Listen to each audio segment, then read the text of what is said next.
Hey, what's going on, everybody? Ben here, and I want to do a training today on what I call the 4 S's of scalability. So if you're on our email list, you might have read an email. I mentioned this the other day, but I figured I'd go into a bit more detail with you guys because this is the kind of stuff that not a lot of people think they need, but what really helps them actually get results, okay? So in case you didn't read the email, I'll just list off the 4 right now. Okay, so we have the 4 S's of scalability. So you might think, what the 4 S's of scalability? What are those? Like sales, service delivery, maybe staff, and more sales, right? No, this is kind of stuff going on behind the scenes in a way. Okay, so the first one is strategy. Strategy. I should never write stuff live on cameras because I usually misspell stuff. Okay, so the first thing is strategy. Now, we all have strategies.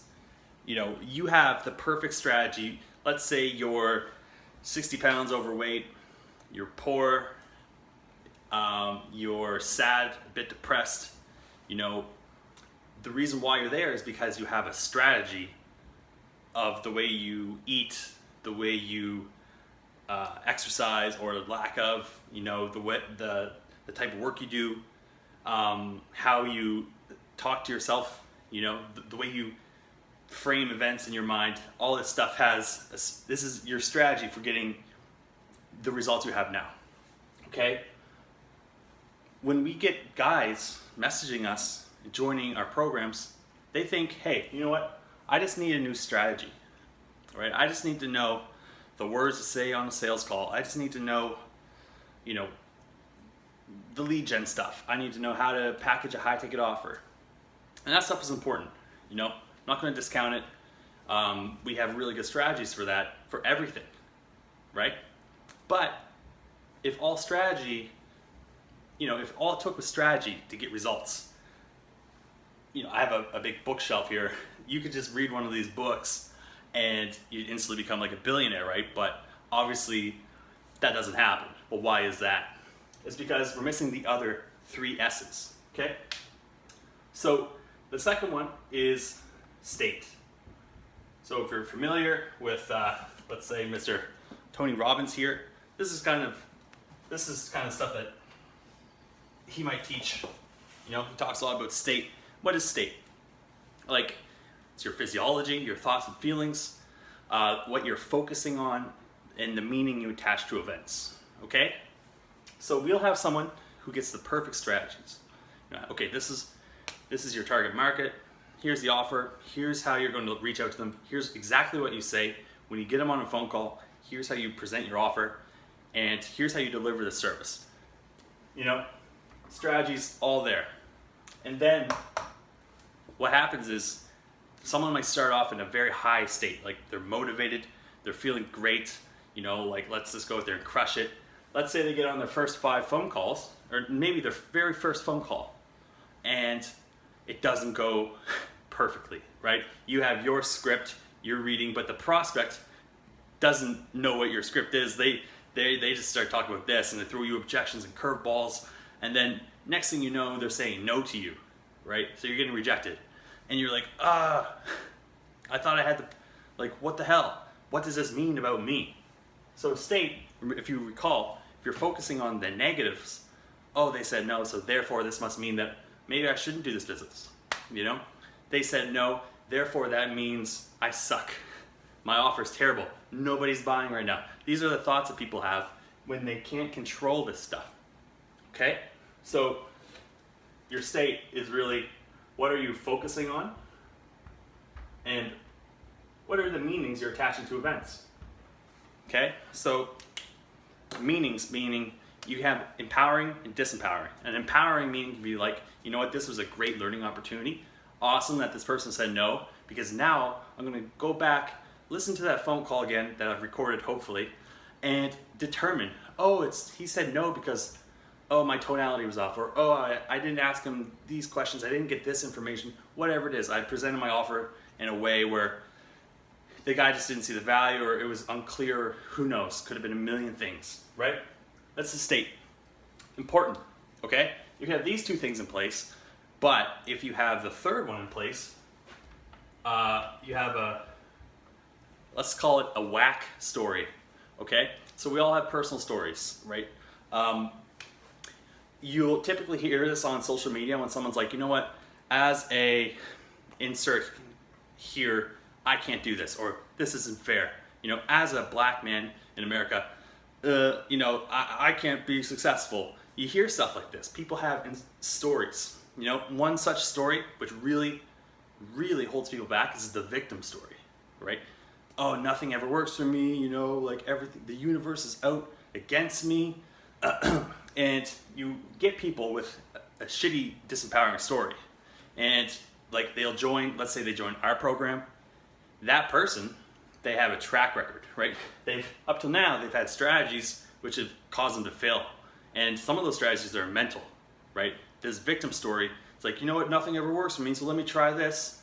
And then naturally, because they have this self-reinforcing loop where they don't take action, they don't get the results, then they get to blame the program and not themselves. It's like, this just reinforces the fact that the world sucks and I suck and I should just go jump off a bridge, right? So you can have disempowering, same thing, disempowering meanings, disempowering stories, you know? I'm not gonna write stuff there, but you can also have empowering stories, you know? Like when we get on a call, one of the big things that prevents people from closing the high numbers that they should is because their certainty just isn't there, okay? So there's really 3 levels of certainty, and might be getting a bit too far into the weeds, so maybe I'll make this another video, maybe next week. But in general, they're certainty in like a higher purpose in yourself, a higher mission, maybe a higher power, certainty in yourself, and then connecting with the other person. Like really, it's more so connection, right? Connecting with this higher mission, why you're even on the phone in the first place, connection in your own belief in yourself, you know, regardless of what this person gives to me on a sales call, for example, I'm going to handle it, you know? It has to be in you. And a lot of people don't have that, so they try to really connect with the person and go into rapport, and then the person doesn't buy because the other stuff was there, and it comes off needy sometimes. And yeah, so really, because I don't want to bore you here, the last one is your standards. Okay, so if you have $2,000 per month standards, you're not going to get to $20,000 to $30,000 per month to $50,000. And I'll give you a great example. Won't name names, but we had a client this time last year. His standard was hitting 14K. He'd been at 14K per month for the past year and a half, something like that. And he's like, guys, Ben, Ryan, I really, really want to hit 50K per month. And we're like, okay. We weren't really up to date on these other things, so we were like, okay, here's the strategies. Okay, we're going to do this. We're going to make you this offer, and here's how we're going to promote it. Here's what we're going to say. Here's what we're going to sell. Boom. He would go out very first week, the next month, he would hit 14K. Hey, just close 14K. We're like, awesome. Keep this up. You know, 3 more weeks of 14K, 14K, 14K, 14K. You're at like pretty much 60 grand, right? Just under 60 grand. I don't know, math isn't an exact science, you're over 50K, right? But what happens when your standards aren't there, you take off your foot off the brakes, or the gas. You put your foot on the brakes, off the gas, right? You're like, oh, I hit my comfort zone, and then you slow down. So this is why you need accountability, you need an environment to push you to grow your standards. Because I say your standards are like, they dictate the quality of your life, okay? So I'm not gonna go super in-depth in this stuff. If you're interested, you might be like, hey, this is kind of cool. I'm kind of stuck here if you're kind of, if you think you might need some work on this stuff, you know, not just the strategies, we have all the strategies in the world, but really the other three things here, you can book a call with me. You can go to www.scalemyagencycall.com. You can get on our calendar. And yeah, maybe next week I'll go into the different levels of certainty and connection and stuff, because this stuff actually really helps on a sales call. You know, you can have the perfect words, but if you're not, if this stuff going on in the background isn't there, often you won't close. So anyway, I hope this helps. If you guys enjoy this, let me know, and I'll talk soon. All right, bye.